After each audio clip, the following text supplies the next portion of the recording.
राजपाट और सुख देने को कहा जो कृष्ण विधाता ने, भगवान मुझको दुख चाहिए मांगा कुंती माता ने। सुनी सुनाई कथा आप सबों की। दोनों हाथों से आंचल दुपट्टा फैला दिया और आंचल पसार करके कुंती ने कहा था, जा रहे हो तो एक काम करते जाओ कन्हैया, एक वरदान मुझे ऐसा देते जाओ, मैं नित सवेरे नींद से जगूं तो मेरे महल की चौखट पे, द्वार पे एक नई मुसीबत, एक नया दुख प्रतीक्षा में खड़ा हो, मेरी झोली दुखों से भरते जाओ। कृष्ण की आंख में आंसू आ गए। बोले बुआ, लगता है गलती से बोलना था सुख, बोल दिया दुख। हा? क्योंकि आज तक कोई ऐसा नहीं हुआ जो मेरे द्वार पे आया, हाथ जोड़ के फरियाद करी, आरती गाई, तो किसी ने दुख मांगा हो। सब यही तो मांगते हैं, सुख संपत्ति घर आवे और कष्ट मिटे तन का। तो आप दुख क्यों? कुंती कहती, अनजाने में नहीं, मैंने समझ बूझ से मांगा है ये दुख, लाख दर्जे अच्छा है ये दुख उस सुख से कि जिस सुख के आने से भगवान जीवन से दूर चले जाते हैं। इस सुख के माथे सिल पड़ो पत्थर, सुख के माथे सिल पड़ो जो नाम हृदय से जाए, मैं बलिहारी वा दुख के जो पल पल नाम जपाए। दुख में भगवान का स्मरण बना रहता है, इसलिए मुझे तो दुख चाहिए। देखो कन्हैया, बिल्कुल कितनी सच्ची बात है, सुख आया जीवन में और तुम छोड़ के चल दिए, जब तक दुख था तुम संग साथ रहे। कृष्ण ने कहा था अंत में, बुआ तुम भले मांगो, एक नहीं अनेक बार मांगो, लेकिन दुख मैं तुम्हें फिर भी नहीं दे सकता। क्यों? क्योंकि जीवन भर बुआ जी तुमने दुख के सिवाय और देखा ही क्या है। मेरी बहनों, महाभारत आपने सुनी पड़ी होगी, कुंती की कथा यदि आपको ध्यान हो तो, दुख किस चिड़िया का नाम है, दुख कहते किसको हैं, मालूम होता है जब कुंती की कथा को आप पढ़ो। ये कई वर्ष पुरानी बात, हमारे बिलासपुर में ही मोरसिंगी नाम का स्थान, घुमारवी का एक इलाका, वहां कथा थी। और वो मिलिट्री फौजी परिवार, बुजुर्ग जो थे परिवार के मुखिया, 80 वर्ष की आयु, वो भी फौज में रहे थे और उनके 3 पुत्र वो भी फौज में और आगे पोते भी, सब फौजी फौजी, फौजियों का ही परिवार बोलते थे। और उन बुजुर्ग का नाम था तुलसीराम। और कई बुजुर्ग बड़े विनोदी मजाकिया, सो आज तो चलो वो बुजुर्ग दुनिया में नहीं, लेकिन हमें उनकी बातें याद हैं। रोज कथा की आरती के बाद कमरे में आ जाते थे हुक्का लेकर के, हुक्का गुड़गुड़ाते थे ना पुराने बुजुर्ग, और बातें उनकी 16 आने, सच एक एक बात आजकल के हिसाब से बोलते थे। पंडित जी, आजकल की बहुओं को दुख ही क्या है, आज मॉडर्न जमाने की बहुओं को दुख ही क्या है। ये तुलसीराम जी के शब्द हैं। बोले मेरी नजर में एक ही दुख है आज की बहुओं को, सुन लेना। और वो दुख ये, जब बेचारी को कहीं शादी ब्याह फंक्शन में जाना हो तो पहनने को ढंग के कपड़े नहीं है, ठीक, और जब खोलती है कपड़ों की अलमारी तो नया सूट रखने को जगह नहीं है, महंगे महंगे इतने भरे हैं। बोले पंडित जी, बड़ी हंसी आती थी उन जजमान जी की बातों पे। बोले पंडित जी, आजकल की बहुओं का आदर सम्मान उनके बाल बच्चों से भी ज्यादा उनके महंगे कपड़े के सूट करते हैं। हमने पूछा कैसे? बोले ऐसे, जब भी अलमारी खोलती है तो एक आध सूट छलांग मार के सीधा चरणों में जैसे मत्था टेक रहा हो, मालकिन प्रणाम, बहुत साल हो गए मुझे नहीं पहना, मेरी तरफ भी ध्यान दो। इतनी संपन्नता, इतनी अमीरी है। आज बात सच्ची है।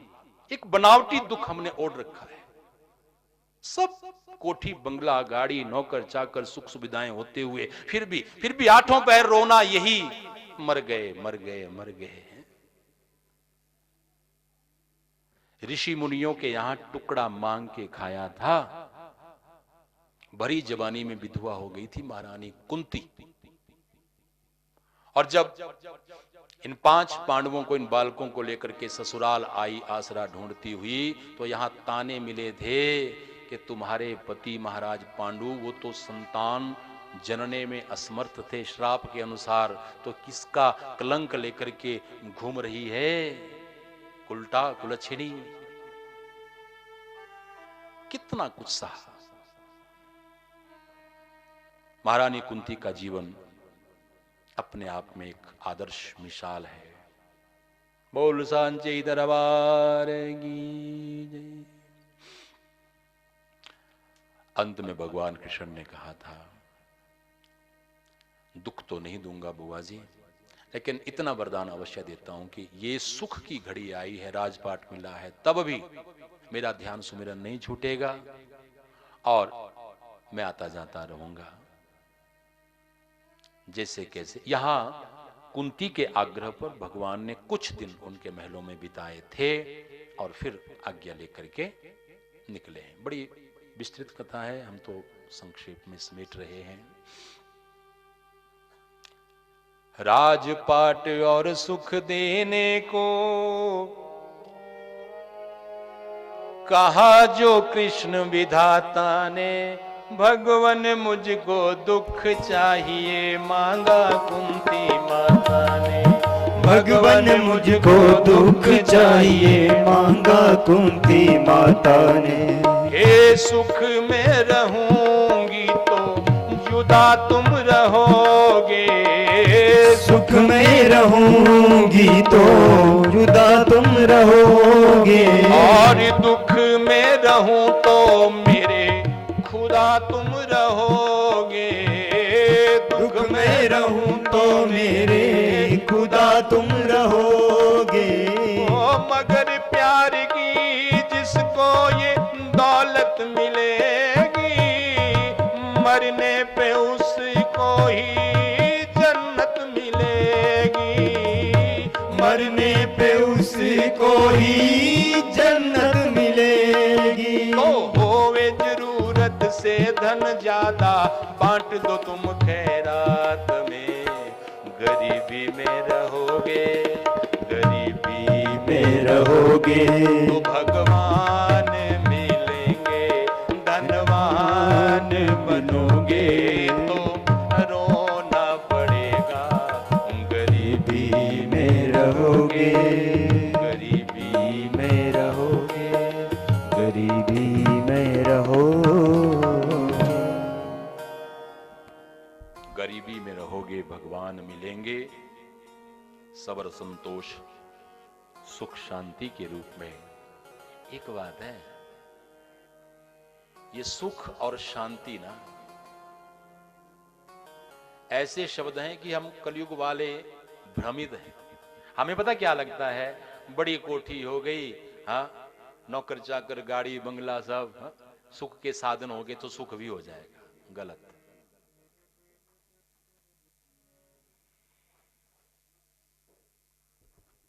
सुख के साधनों से सुख नहीं होता, सुख भगवान के भजन से होता है।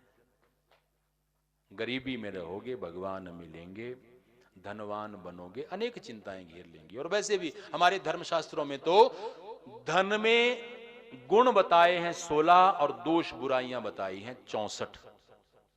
16 चौके 4 गुना बुराइयां हैं।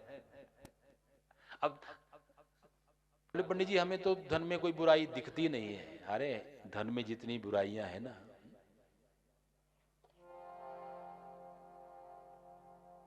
पैसा वो पापी है, हमेशा बुरे काम करवाता है, पैसा ही इंसान को यारो मैं खाने ले जाता है। धन पैसा बढ़ा तो नशे की लतें और वेश्यावृत्ति, दुनिया भर के खोट, दुनिया भर के उपद्रव, ये पैसे की ही बीमारी है। कि आज का नालायक पुत्र कलयुग का आधी रात को सोए सोए बाप की छाती में छुरा घोंप देता है, धन पैसे के लोभ में भाई भाई के ऊपर तलवार तान देता है। उम्र बीत जाती है, लेकिन वो कोर्ट कचहरी के मुकदमे खत्म नहीं होते। पंच सरपंच भी थक गए हार के समझा करके, लेकिन भाई भाई की समझौता नहीं हो पाया। ये सब क्या है? ये धन की बुराइयां हैं, 64 गिनाई है। चले, समय मिला तो आगे चर्चा करेंगे। आज पौन घंटे का समय हमारे पास बच रहा है। थोड़ा भीष्म पितामह का चरित्र, कौरव पांडवों के दादा, जिन्होंने अपने जीवन के अंत समय में हस्तिनापुर से द्वारिका लौटते हुए भगवान श्री कृष्ण भीष्म पितामह को दर्शन देने के लिए गए थे। उनके अंतकाल में वो प्रसंग बड़ा प्यारा आया है। फिर आगे की कथा के भगवान श्री कृष्ण ने लीला समेटी। एक रात में कोटि कोटि यदुवंश का संहार उस प्रभास तीर्थ के बीच में, और बहेलिये का बाण पांव में लगने का निमित्त बहाना करके शरीर के सहित भगवान अपने दिव्य धाम को चले जाते हैं। और भगवान गए तो पांडव भी इतने दुखित हुए कि राजपाट अब युवान हो चुके अपने पौत्र परीक्षित को सौंपा है, और स्मेत द्रौपदा के हिमालय का रास्ता पकड़ा है पांडवों ने। बोलिए वांगे बिहारी लाल की। कल की कथा में महाराज परीक्षित का श्राप और मृत्यु भय से वो गंगा तट पे आकर के बैठे। अनेक ऋषि चले आए हैं, और उन्हीं में महामुनि शुकदेव जी, और शुकदेव जी ने भागवत की कथा सृष्टि रचना के वर्णन 24 अवतारों के वर्णन के साथ प्रारंभ करी है। एक एक अवतार का परिचय करते हुए फिर श्री कृष्ण अवतार के प्रसंग तक पहुंचे हैं। उस कथा की तरफ को हम कल बढ़ेंगे। आइए भीष्म पितामह का चरित्र। बोल सांचे दरबार की जय। इतना तो करना स्वामी, जब प्राण तन से निकले। इतना तो करना स्वामी, जब प्राण तन से निकले। तेरा नाम हो जुबां पे, तेरा नाम हो जुबां पे, कि जब प्राण तन से निकले। तेरा नाम हो जुबां पे, हो, तेरा नाम हो जुबां पे। चलें, कल्पना करें आप सभी उस दृश्य की। कुरुक्षेत्र की मीलों फैली हुई वो धरती भरी पड़ी है कुरु पांडव वंश के शूरवीर योद्धाओं की कटी फटी लाशों से, शवों से, निर्जीव शरीरों से। जगह जगह टूटे हुए रथों के टुकड़े पड़े हैं। कहीं टूटा हुआ चक्र पहिया गिरा है, कहीं छत्र गिरे हैं। योद्धाओं के आभूषण, मुकुट, बाजूबंद यत्र तत्र सर्वत्र। एक विचित्र सा घोर उदासी का वातावरण, भय का वातावरण। क्या लिखा है? ये चील, ये कौवे, ये गीद, ये कुत्ते, लोमड़ी, सियार आदि कच्चा मांस खाने वाले पशु पक्षी ना, ये लाशों को नोच खसोट रहे हैं, झिंझोड़ रहे हैं, छीना झपटी कर रहे हैं। और कुछ जिनका पेट भर गया ना, दूर से किलकिलाहट करते हुए कुत्ते गीदड़, मानो वो यूं कह रहे हो कि मूर्खों, तुम्हारी कंजूसी तुम्हारी कभी गई नहीं। इतनी लाशें पड़ी है, छीना झपटी क्यों कर रहे हो? कोई दूसरी खींच लो। भयंकर किलकिलाहट, गुरगुराहट उस महाभयंकर वातावरण में। और ऐसे उस भयपूर्ण वातावरण में कौरवों पांडवों के दादा, द्वापर युग का महान योद्धा गंगा पुत्र भीष्म। श्रीमद् देवी भागवत में भी इनका चरित्र बड़े विस्तृत में आया है, और महाभारत में तो है ही है। इच्छा मृत्यु का वरदान था गंगा पुत्र भीष्म को। आजीवन नैष्ठिक ब्रह्मचारी थे ये। निपट अकेले, अर्जुन के बाणों से पूरा शरीर बिंधा पड़ा है, बाणों की सरसैया पे पीठ के बल नेत्र मूंदे हुए अविरल नाम जप करते हुए ओम नमो भगवते वासुदेवाय, ओम नमो भगवते। सुनी सुनाई कथा आप सबों की। सूर्य उत्तरायण होने की प्रतीक्षा ये कर रहे हैं। मेरी बहनों, वर्ष में 6 महीने सूर्य उत्तर दिशा में चलते हैं और वर्ष में 6 महीने दक्षिण दिशा में। इसको उत्तरायण दक्षिणायन कहते हैं। ये जो महीने के शुक्ल और कृष्ण पक्ष होते हैं ना, 15 चांदनी रातें, 15 अंधेरी रातें, ये पितरलोक में पितरों के दिन और रात हैं। गौर से सुनना, यहां मृत्यु लोक और वहां पितर लोक, स्वर्ग लोक, इन दिव्य लोकों की समय की व्यवस्था में भी बड़ा अंतर है। हमारा 1 महीना बीतता है तो पितर लोक में पितरों का 1 दिन और 1 रात बीतता है, और हमारा 1 वर्ष बीतता है उत्तरायण दक्षिणायन के रूप में, और स्वर्ग में देवताओं का 1 दिन 1 रात बीतता है। तो इन इच्छा मृत्युधारी पितामह को मालूम था कर्म ऐसे हैं, जाना तो मुझे स्वर्ग में है, लेकिन अभी यदि जाऊं तो सूर्य दक्षिणायन है, वहां स्वर्ग के कपाट बंद होंगे, तो हो सकता है बाहर ही प्रतीक्षा करनी पड़े। वहां प्रतीक्षा करने से अच्छा है कि मैं यहीं प्रतीक्षा कर लूं।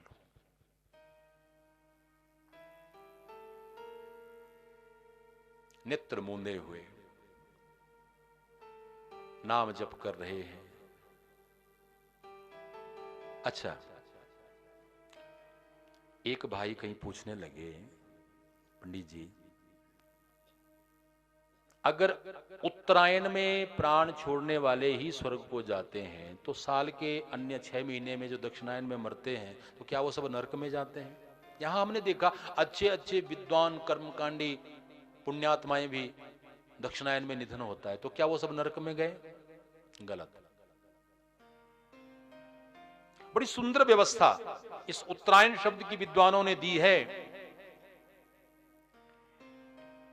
कि भीष्म पितामह को सूर्य के उत्तरायण होने की नहीं अपितु उत्तरायन की प्रतीक्षा थी। उत्तरा पांडवों की पुत्रवधू, और अयन, अयन का अर्थ होता है विश्राम। जो भगवान उत्तरा के बालक की रक्षा करने के लिए उसके गर्भ में गए, वहां निवास किया, अयन किया, तो द्वारिकाधीश भगवान ही उत्तरायण है, उनके आने की प्रतीक्षा थी। बोलिए वांके बिहारी लाल की। बड़ी प्यारी सी कथा है। द्वारिका, हस्तिनापुर से द्वारिका लौटते हुए भगवान श्री कृष्ण, आगे कृष्ण, पीछे पीछे 5 पांडव चले हैं नगर की सीमा तक छोड़ने। अचानक कृष्ण रुके, ठिठके, जैसे कुछ याद आया हो। युधिष्ठिर ने पूछा था क्या हुआ? कृष्ण बोले, भैया मुझे कोई याद कर रहा है, और मेरा नियम है, कोई मेरी 1 माला फेरता है मैं उसके नाम की 4 फेरता हूं, कोई 1 कदम मेरी ओर चलता है मैं 4 कदम उसकी ओर चलता हूं, तो बिना मिले तो मैं जा नहीं सकता। किन से? बोले आपके दादाजी से, जो मेरे नाम की माला फेर रहे हैं। आगे कृष्ण, पीछे 5 पांडव पहुंचे हैं भीष्म पितामह के शरशैया के निकट। उनके तो नेत्र मुंदे हुए थे, देख नहीं पाए। सिरहाने के पास खड़े होकर के जैसे मेरे गोविंद ने प्रणाम किया, प्रणाम पितामह, ये शब्द सुनते ही पलक कपाट खोले हैं और हाथ बांधे हुए सामने द्वारिकाधीश को खड़े पाया है। भीष्म पितामह के होंठों पे मुस्कुराहट तैर गई, सूखे होंठों पे मुस्कान तैर गई। नेत्रों में आंसू भर करके भीष्म पितामह ने कहा था, आइए आइए देवकी नंदन, आपका स्वागत है, लेकिन एक बात है, बहुत देर से दर पे ये आंखें लगी थी, हुजूर आते आते बहुत देर कर दी, हुजूर आते आते बहुत देर कर बहुत देर से दर पे आगे लगी थी, हुजूर आते आते बहुत देर कर दी, हुजूर आते आते बहुत देर कर। लेकिन चलें प्रभु, देर से आए पर आप आए तो सही, धन्य हो गया मैं। भीष्म पितामह की कथा हम आपके लिए भी सुंदर सीख, और वो सीख ये भागवत जी के शब्दों में सुन लेना कि जन्म लाभ परम पुंसाम अंते नारायण स्मृति। धन्य धन्य बड़भागी, परम सौभागी होते हैं वो मनुष्य, वो जीव, और बिरले होते हैं वो जगत में कि जाते जाते जिनको मृत्यु के समय भगवान का दर्शन माने स्मरण, ध्यान, हरि नाम, राम नाम, नारायण नाम मुख से निकल जाए तो। और निकलता पता किसके है? जिसने जीवन में जपा होगा। जीवन में ही नहीं जपा तो अंतकाल में कैसे निकलेगा है? चले यहां 80 और 4 84 श्लोकों में भीष्म पितामह ने प्रभु की स्तुति करी थी। वो एक छोटी सी पुस्तक के रूप में आज भी धार्मिक किताबों की दुकान पे पुस्तिका मिल जाती है, भीष्म स्वराज के नाम से। स्तवन कहते हैं स्तुति को, वंदना को। गौर से सुनना हमारी बात को। और मान्यता ऐसी है, मरते आदमी को गीता सुनाओ, मरते आदमी को भीष्म स्तवराज का पाठ सुनाओ, बड़ा उसका पुण्य। और सुनाते हैं लोग। बड़ी सुंदर स्तुति करी। नमः कृष्णाय शुद्धाय ब्रह्मणे परमात्मने योगेश्वराय योगाय त्वाम हम शरणं गतः। और एक बड़ा प्रसिद्ध श्लोक आता है, नमो ब्रह्मण्य देवाय गौ ब्राह्मण हिताय च जगत हिताय कृष्णाय गोविंदाय नमो नमः। ये भी भीष्म जी के मुख से निकला हुआ स्तुति पर श्लोक।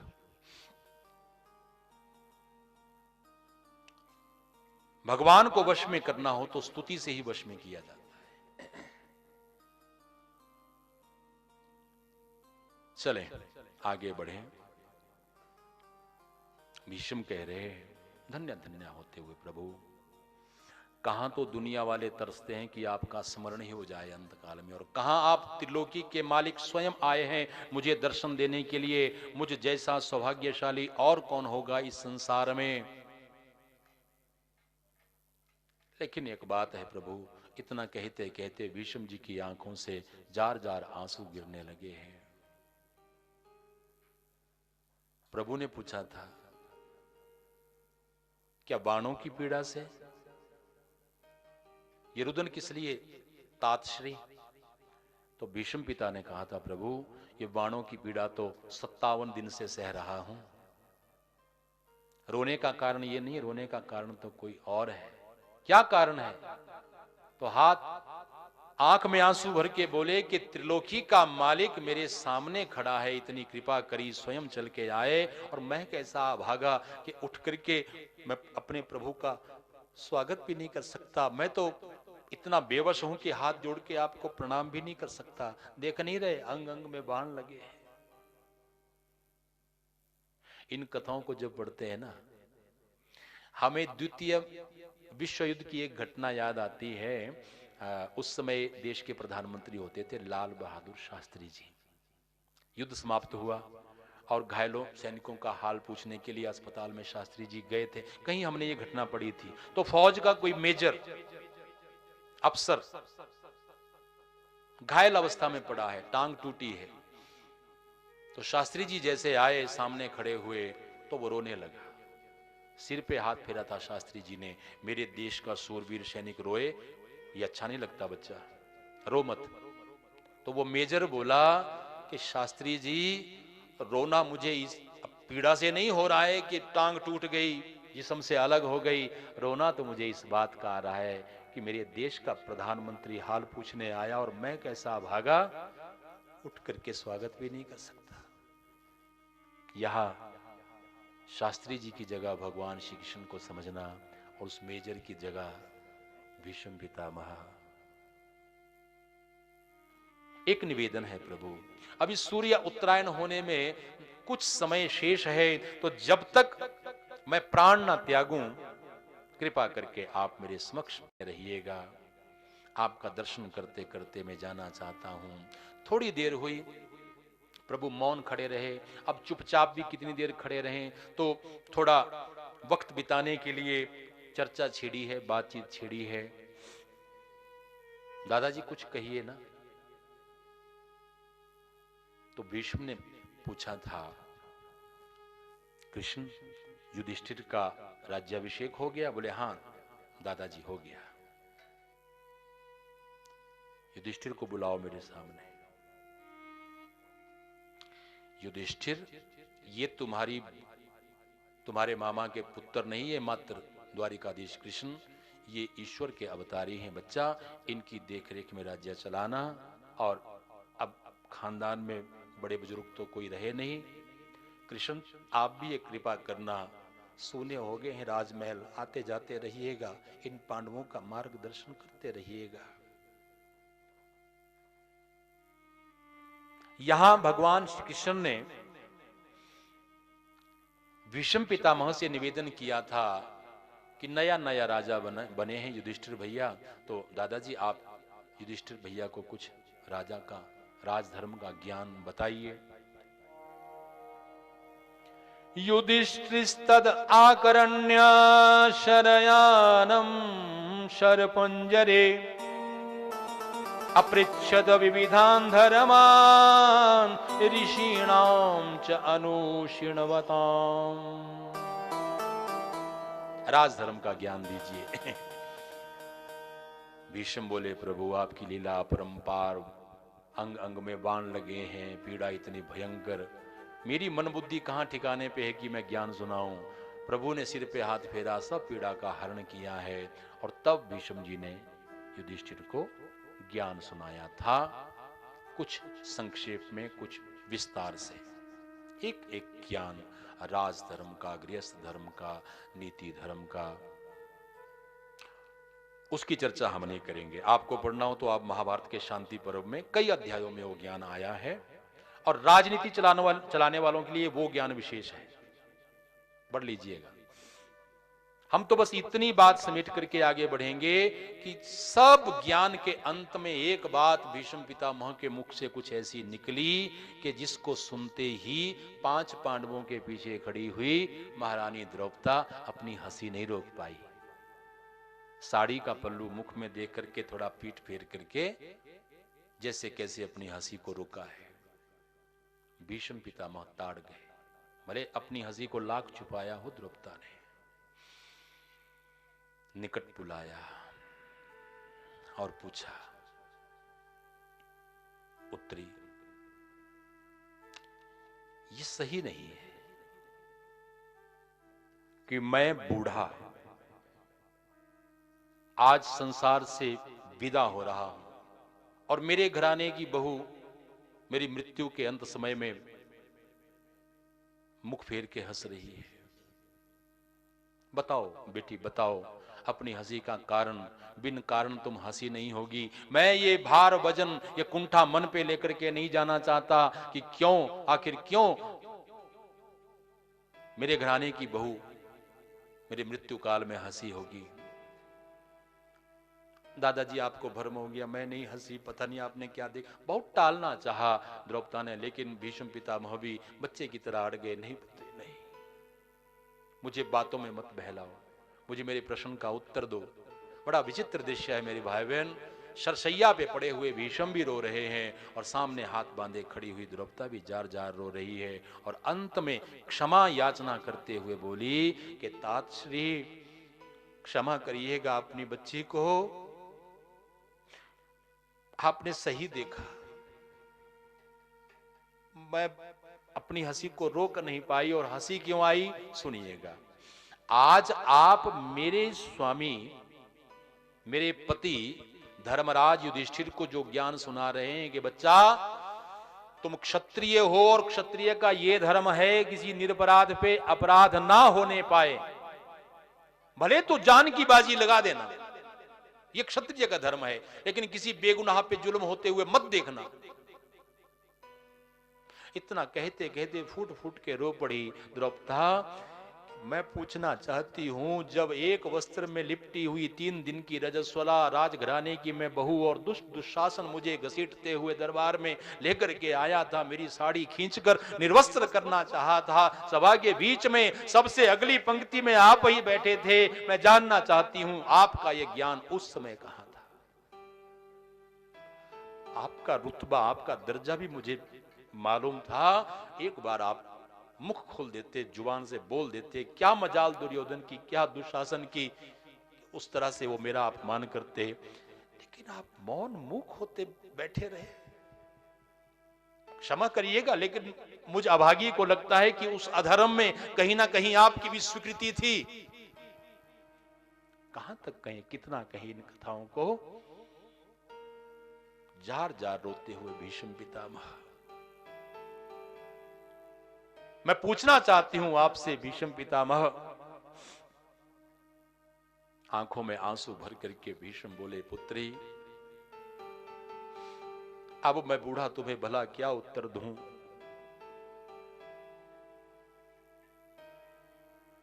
यहां उस दरबार का दृश्य आप कल्पना करिएगा। एक एक का मुख बारी बारी से ताका था। पहले भीष्म पितामह को पूछा था, आप सबसे बड़े हैं। फिर अपने ताया ससुर धृतराष्ट्र को, और एक ताना भी मारा था द्रौपदा ने। बोले, ताया ससुर जी, मैं आपके छोटे भाई महाराज पांडु की पुत्रवधू द्रौपदा आपके चरणों में प्रणाम करती हूं। एक बात कहना चाहती हूं, और वो बात ये, आप बड़े भाग्यशाली हैं कि जन्म से ही अंधे के रूप में संसार में आए, नहीं तो आज जो दुर्दशा इस कुलवंश खानदान की मान इज्जत की हो रही है सभा के बीच में, आप देख ना पाते। अर्धनगन खड़ी हुई अपनी पुत्र वधू को अतिशय दुख आपको होता। धृतराष्ट्र, फिर द्रोणाचार्य, फिर कृपाचार्य, एक एक को, लेकिन किसी ने फरियाद नहीं सुनी, किसी ने। अच्छा, यहां तो धर्मराज युधिष्ठिर के ऊपर भी द्रौपदा बहुत भड़की थी। पहले तो सौम्य स्वरूप में पूछा था, आप धर्म के अवतारी हैं, एक बात बताइए, विवाह की लगन वेदिका में सास ससुर के हाथों कन्यादान के रूप में पत्नी का हाथ ग्रहण करना, वो अधिकार तो पुरुष वर्ग को धर्मशास्त्रों ने दिया है, कन्यादान लेना। लेकिन क्या हमारे शास्त्र किसी पति को यह अधिकार भी देते हैं कि जुए में अपनी पत्नी को दांव पे लगा दो? वो कोई जर खरीद गुलाम है, वो कोई धन संपत्ति है पति की कि जब चाहे जहां जुए में दांव पे लगा दे? सिर झुकाए, मौन होकर के युधिष्ठिर सुनते रहे, कोई उत्तर नहीं उनके पास। फिर दहाड़ते हुए द्रौपदा ने कहा था, मैं पूछती हूं, कोई उत्तर दो मुझे, आखिर तुम होते कौन हो मुझे जुए पे दांव पे लगाने वाले? अरे सुनो रे सुनो राजवंशियों, जुआ तो इससे पहले भी बहुत खेला गया, राजे महाराजाओं के शौक हैं, लेकिन कभी किसी ने कहीं अपनी दासी को भी दांव पे नहीं लगाया होगा। यहां तो विवाहिता पत्नी कोई अपनी रानी को ही दांव पे लगा दिया गया।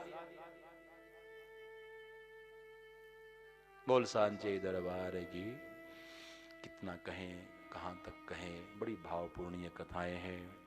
भीष्म पितामह से जब उत्तर मांगा था द्रौपदा ने कि उस समय आपका यह ज्ञान कहां था, नन्हे बालक की तरह फूट फूट रोते हुए भीष्म पितामह ने कहा था, पुत्री, हो सके तो मुझ अभागे को क्षमा करना। आज मुझे समझ आ रहा है कि मुझे उस पाप का, उस अधर्म का प्रतिरोध करना चाहिए था, लेकिन नहीं कर पाया। तो उसका कारण सुनो। कारण यह था, मैंने पापी दुर्योधन का अन्न खाया था, और शास्त्र कहते हैं जैसा खाओ अन्न वैसा बनेगा मन। मेरे भाई बहन, सीख लेकर के जाना। अनीति अधर्म का, सादे शब्दों में कहें आज की भाषा में तो नंबर 2 का पैसा घर में भूल करके भी मत लाना।